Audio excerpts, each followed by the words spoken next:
قل افغیر اللہ تأمرونی اعبد ایھا الجاہلون، اے نبی ان سے کہو، او پاگلو، او جاہلو،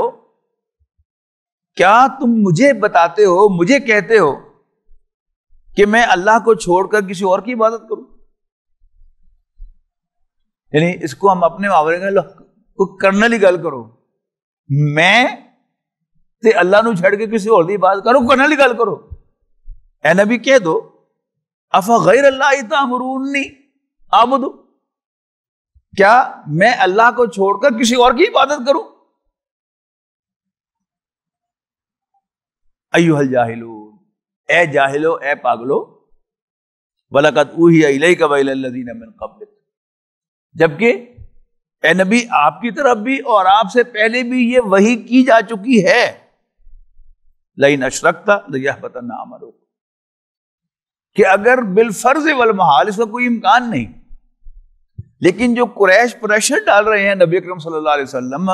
اس پریشر کو رسپونڈ کیا جا رہا ہے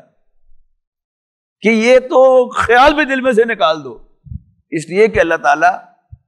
پہلے سے بھی اور اب بھی یہ وحی کر چکا ہے کہ اگر معاذ اللہ کوئی پیغمبر بھی اللہ کے ساتھ کسی کو شریک بنائے گا تو اس کے بھی سارے اعمال ضائع ہو جائیں۔ اس کا نہ صرف نبی اکرم صلی اللہ علیہ وسلم سے، کسی بھی نبی سے کوئی امکان نہیں تھا، لیکن ایک چیز جو ہے وہ اسٹیبلش کر دی گئی ہے کہ اس کا کوئی امکان میرے نبی سے نہیں ہے۔ اے نبی آپ کی طرف بھی یہ وحی کیا گیا ہے اور آپ سے پہلے بھی یہ وحی کی گئی تھی کہ لئن اشرکت،